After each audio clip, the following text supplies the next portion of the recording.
봅니다. 요한복음 7장 37절 38절 두 절만 봉독해 올리겠습니다. 명절 끝날 곧 큰 날에 예수께서 서서 외쳐 이르시되 누구든지 목마르거든 내게로 와서 마시라. 나를 믿는 자는 성경이 이름과 같이 그 배에서 생수의 강이 흘러나오리라 하시니. 아멘. 것까지 봤습니다. 따라합시다. 갈 길을 밝히 보이시는 성령님. 갈 길을 밝히 보이시는 성령님. 오늘 성령께서는 우리를 인도해 주십니다. 여러분이 알게 모르게 내가 무슨 일을 감당할 때, 어디를 갈 때, 무슨 일을 할 때, 일을 시작할 때, 일을 마칠 때 하나님께서는 우리를 인도해 주십니다. 요한복음 16장 12절 13절 말씀에 보면 내가 아직도 너희에게 이룰 것이 많으나 지금은 너희가 감당치 못하리라. 그러나 진리의 영이 오시면 그가 너희를 모든 진리 가운데로 인도하시리니 라고 하셨습니다. 하나님께 성령께서는 우리를 인도하십니다. 어디로 가든지 무엇을 하든지 성령께서는 우리를 인도해 주십니다. 성령께서 우리를 인도하시는 사역을 하시는데 실제로 우리가 무슨 일을 하고 어느 곳으로 가야 할지 잘 모를 때가 있습니다. 어떤 일을 할 때 그 일을 결정할 때 이걸 해야 될까 말아야 될까? 이것을 내가 감당해야 될까 말아야 될까? 이 일은 내가 해야 되나 말아야 되나? 가야 되나 말아야 되나? 결정하는 순간들이 매일매일 있거든요. 그때마다 우리의 기도를 들으시고 성령께서 우리를 인도해 주시는 줄 믿으시기 바랍니다. 그런데 이 성령의 능력을 모르는 사람들은요, 어떤 일을 할 때 늘 계획을 치밀하게 세우라고 말합니다. 그래서 어렸을 때부터 계획 세우는 일을 많이 학교에서나 많이 가르치지 않습니까? 계획표 이렇게 짜가지고 계획대로 하라고 하는데 치밀하게 아무리 계획을 세워도 맞는 이야기입니다만은 계획을 치밀하게 세워야 합니다. 그러나 특별히 여러분 공무원들 출신들과 일을 하다 보면 무엇을 하든지 기한을 만들어 놓고 자세하게 하기를 원하죠. 세상 일은 그것이 가능합니다. 기한대로 계획대로 이루어지는 게 가능해요. 세상 일은. 그러나 왜 가능합니까? 처음부터 끝까지 무슨 5개년 계획, 6개년 계획을 세워야 차례차례 시행되기 때문에 계획을 짜놓고 그것을 실현에 옮기죠. 또 예산도 주고 그 예산을 또 다 썼으면 또 감사가 하고 하면서 모든 일을 계획대로 추진합니다. 그러나 하나의 일은 그것이 안 됩니다. 하나님의 일은 그 계획대로 되질 않아요. 실제로 일을 하다 보면 아무리 계획을 잘 세워 놓아도 성령께서 원하시는 일이 아니면 중간에 다 틀어지게 되어 있어요. 세상 일을 잘 감당하고 계획 세우고 기한을 세우고 잘 추진했지만 잘 됐어요. 그런데 하나님의 일은 그 계획대로 안 될 때가 많단 말이에요. 그래서 교회 나오는 첫 번째 교회 나오는 분들이 갈등을 느끼는 게 바로 이거예요. 세상에서 내가 계획대로 실천하고 여러분 보세요. 우리가 목회 계획도 있고 교회 계획도 있잖아요. 1년에 내년에 뭐 하겠다 다 세운단 말이에요. 계획대로 실천을 그렇게 배웠으니까 어렸을 때부터. 그러나 하나님의 일은 그 계획대로 되지 않는다는 거에 우리가 방점을 둬야 됩니다. 왜냐하면 성령이 원하시는 일이 아니면 중간에 다 바뀌어져요. 그래서 주님께서 핸들을 돌리실 때가 있어요. 만약 우리가 동쪽으로 가고 있으면 주님께서는 우리의 핸들을 돌려서 북쪽으로 가게 만드실 때가 있단 말이에요. 그럴 때 우리가 불순종하면서 계획이 동쪽에 있는데 왜 우리를 계속 동쪽으로 가야 되는데 북쪽으로 가게 할까 하면서 불순종할 때가 있단 말이에요. 내가 아무리 계획을 잘 세웠어요. 그 계획대로 실천했는데 성공을 했어요. 그런데 이번에는 또 계획대로 잘 하려고 하는데 왜 자꾸 틀어지는지 모르겠다면서 이건 잘못된 거야. 이거는 마귀의 역사야 하면서 다시 하나님의 계획보다는 자기 세운 계획대로 하려고 하는 자들이 있단 말이에요. 그럼 어떻게 해야 될까요? 하나님의 계획에 맞춰야 될까요? 그 계획대로 가야 될까요? 중요한 건 이게 하나님의 계획인지 마귀의 계획이 내 계획인지 모른다는 거예요. 그럼 어떻게 해야 됩니까? 기도를 해야 되죠. 하나님 내가 이렇게 계획을 세웠는데 내가 계획대로 안 될 때에는 하나님이 역사하시는 줄 믿고 나가겠습니다. 이런 마음이, 이런 기도가 되어야 됩니다. 왜 안 되지? 교회는 이상하다. 왜 계획대로 안 될 때가 많지? 라고 하다 보면 답이 안 나와요. 왜 교회 모든 주관은 목사가 아니라 하나님이시라. 여러분이 계획을 세울지라도 그 걸음을 인도하시는 분은 누구다? 여호와 하나님이시다. 아시겠습니까? 하나님께 맞춰줘야 되는 거예요. 우리가 억지로 동쪽으로 갔다면 하나님께서는 어떻게든 우리를 북쪽으로 가게 만드십니다. 터지면서까지 가게 만드십니다. 그러므로 하나님의 일을 하는 사람들은 치밀하게 기도하면서 계획을 세워야 되는 것이죠. 그냥 인간적인 생각으로, 인간적인 방법으로 계획을 세웠다가는 그 계획이 틀어질 때가 있다는 거예요. 실제로 움직이면서 하나님이 원하시는 길을 가는 일에 전적으로 순종하는 모습이 있어야 될 줄 믿습니다. 아무런 계획도 없는 분이 계십니까? 미래가 불투명한 분이 계십니까? 기도로 시작하기를 바랍니다. 기도하면 어떤 일이 일어납니까? 성령이 순간순간 우리가 가야 될 길을 가르쳐 주시고, 그 예외는 없습니다.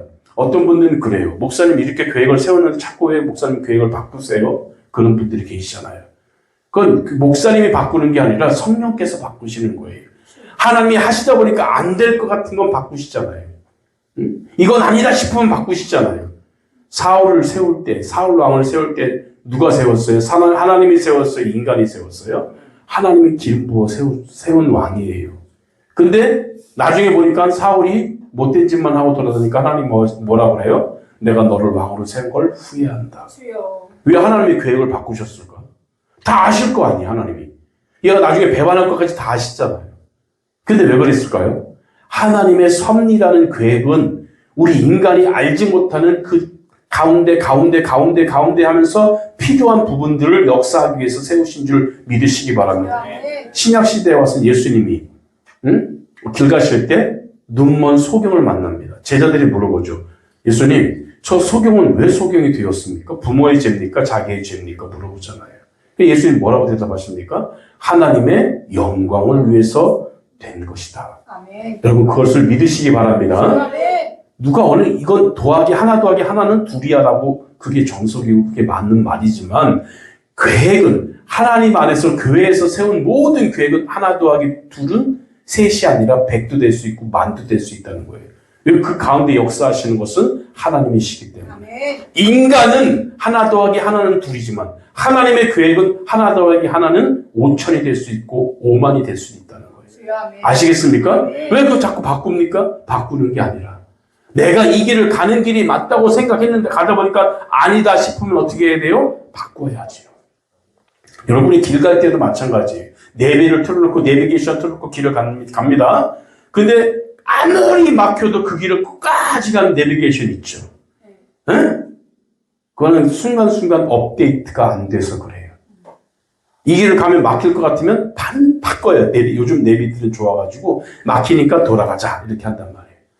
일반 내비게이션도 그러는데 하나님께서 우리를 인도하시는데 우리가 딱 정해져 있지만 그 길이 아니다 싶으면 옆으로 돌아가게 또 만드신다는 것이죠. 우리가 살다 보면 어떤 일이 생길지 모르잖아요. 물론 하나님은 아십니다. 근데 우리가 그 길을 가고 있어요.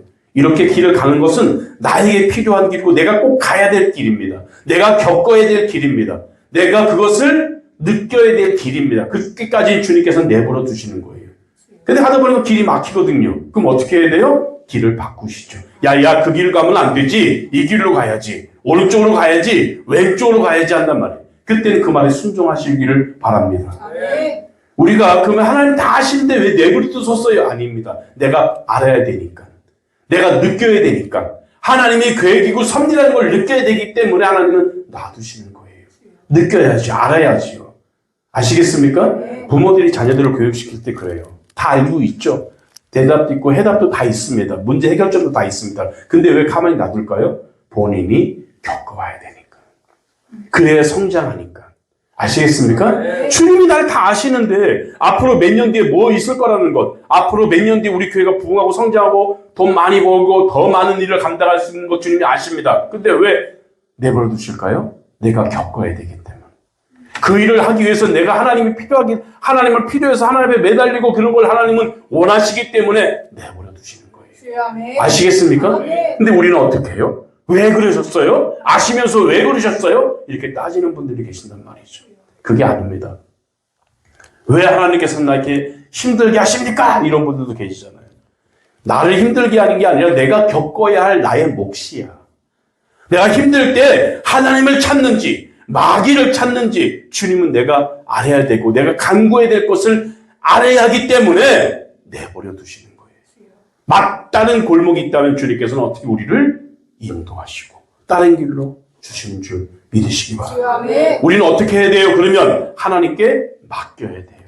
예수님께 맡겨야 됩니다. 성령님께 맡겨야 됩니다. 때로는 우리가 엄청 아파갖고 죽을 때가 있어요. 죽을 정도로 아플 때가 있어요. 그러나 우리가 뭐 해요? 그때는 어떻게 해야 돼요? 기도해야죠. 하나님 어떻게 하오리까? 하나님은 다 해답이 있어요. 어떻게 하기를 바라십니다. 그때마다 하나님께서는 어떻게 우리가 하기를 바라시고 느끼기를 바라신단 말이에요. 누굴 찾느냐가 주님은 보시는 거예요. 너가 이렇게 막힐 때 아무것도 정말 도움이 필요할 때 너 누굴 도와달라고 하는지 내가 지켜볼 거야 라고 하시는 거예요. 그럼 어떻게 해야 돼 우리는? 그때 하나님을 찾아야죠. 아하, 그러면 또 길이 보여지는 거죠. 또 하나님을 찾으면 또 길이 보여지는 거죠. 아시겠습니까? 그래서 우리의 계획은 안 된다. 그러나 계획 안 된다고 그 계획 안 해야 돼요? 그러면 계획은 세워야죠. 아시겠습니까? 그래야 그 계획대로 역사하시고 인도하시는 주님이 되시는 줄 믿으시기 바랍니다. 왜냐하면 성령도 로마서 8장 26절에 보니까 이와 같이 성령도 우리 연약함을 도우시나니 우리가 마땅히 빌 바를 알지 못하나 오직 성령이 우리 연약함을 도우시나니 우리가 마땅히 빌 바를 알지 못하나 오직 성령이 말할 수 없는 탄식으로 우리를 위하여 친히 간구하시느니라.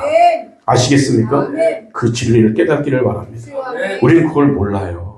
계획대로 안 된다고 짜증 부리고 왜 계획이 흐트러지는 짜증 부리고 왜 막 목사님은 계획 세워놓고 또 바꾸십니까? 라고 말하고 그러잖아요. 그 왜 바뀔까요? 하나님은 그것을 원하지 않으실 때가 있고 또 바꾸는 것이 하나님의 뜻일 수도 있고 그럼 왜 내버려 두셨어요? 아까 말씀드렸죠. 우리가 겪어야 할 몫이다. 그때마다 우리가 누굴 찾아야 되느냐 하는 그런 몫이 우리가 구할 몫이기 때문에 주님은 내버려 두신다. 그러나 정작 급할 때는 주님은 우리를 인도하신다. 아셨지요? 아브라함아 소리를 부르고 너무 하나님이 급해가지고 아 됐다 내가 네 믿음을 보았다 그러시잖아요. 아들을 죽이려고 하는데 거기까지 우리 주님은 보신다는 거예요. 아시겠습니까? 근데 우리는 어떻게 해? 그걸 알았으니까 이제 어떻게 해? 내 뭘 때, 나 지금 죽이려고 하는데 하나님 나 안 부르십니까? 나 이제 죽이려고 하는데 하나님 안 부르. 이건 하나님을 의심하게. 이건 아니고. 아시겠습니까? 내가 계획대로 가면 되는 거야. 근데 막장에 가서는 주님께서 내 핸들을 돌리신다. 아시겠습니까? 사고 나게 될 것 같은 그 시점에서 주님은 핸들을 돌리신다. 난 여러분 운전할 때 그런 걸 많이 느껴요. 내가 알지 못하는 길을 갈 때에는 아주 신경이 날카롭게 되죠. 근데 어쩔 때 보면 핸들이 막 자연적으로 막 돌아갈 때가 있어요. 여러분 믿으시지 말으시니 여러분 그건 뭐 알아서 하겠지만 내가 느끼니까. 그래갖고 정말 어두울 때는 지금은 뭐 차들이 좋아가지고 뭐 앞에 뭐가 있는 거 다 알지만 옛날에는 그게 없었거든요. 깜깜할 때 뭐 라이터도 별로 좋지 않을 때는 산이 바로 코앞에 나타날 때도 있거든요. 근데 희한하게 핸들 이렇게 막 돌리시는 걸 내가 많이 느꼈어요. 옛날 처음에 운전할 때. 우리가 갈 바를 알지 못합니다. 그러나 기도하는 사람은 성령의 인도하심으로 말미암아 흔들리지 않고 반드시 하나님의 자리로 가게 되는 줄 믿으시기 바랍니다. 이것을 믿어야 합니다. 믿고 순종하며 우리 하나님의 이끄시는 대로 그 자리로 나아가는 하나님의 백성이 되어야 될 줄 믿습니다. 그런 믿음이 곧 신앙이고 하나님이 기뻐하는 믿음이 되는 줄 믿으시기 바랍니다. 왜 이때까지 내버려두셨어요? 이런 말 하지 말고 그것은 내 몫이야. 내가 그때그때 겪어야 되고 만나야 되고 내가 그때그때마다 구해야 될 내 몫이기 때문에 하나님은 안타깝지만 나를 내버려 두시는 거예요. 부모가 해줄 게 있고 못 해줄 게 있는 거 있지 않습니까? 부모가 자녀를 교육할 때 해줄 게 있고 못 해줄 게 있는 거예요. 다 알려 있죠. 답이 다 있어요. 애타할 때도 그냥 내버려 두고 안타깝지만 내버려 둘 때가 있는 거예요. 왜? 자기가 감당해야 할 몫이기 때문에. 그건 깨고 나와야 되기 때문에. 여러분 병아리들이 알에서 태어날 때 어떻게 해요? 힘들어서 못 깨어나는 애들이 많잖아요. 근데 자기가 그 알을 깨고 나와야 튼튼한 병아리가 되는 것처럼. 아시겠습니까? 깨주면 나오기 쉽지. 응? 못 나와갖고 끙끙대는 개를 깨주면 금방 나올 수 있지. 그러면 그 병아리는 오래 못 산다는 거. 내가 느끼고 내가 알아야 되고 성령께서 도우심을 느끼고 깨닫게 될 때까지는 안타깝지만 부모들은 기다려준다. 목사는 기다려준다. 성도가 알아야 될 부분. 내가 성장통이 있다는 거예요, 여러분. 깨닫기를 바랍니다. 믿음이 성장하기 위해서는 아픔을 느낄 때가 있어야 돼요. 그냥 막 이렇게 내가 이 길을 인도할게 나만 따라와. 이거는 엄마 아빠가 목사가 해야 될 일이 아닙니다. 본인들이 가면서 느껴야 돼요. 아, 이때는 하나님을 찾아야 되지? 이때는 목사님께 부탁을 해야 되지? 이때는 기도 부탁을 해야 되겠지? 하면서 본인이 느낄 때까지는 주님께서 목사님은 안타깝지만 기다려준다. 믿으시기 바랍니다. 기다림. 이거 너무 중요한 거예요. 갈 길을 인도하시는 성령님. 이 성령님을 체험하는 저와 여러분 되시기를 주의 이름으로 부탁합니다. 기도합시다.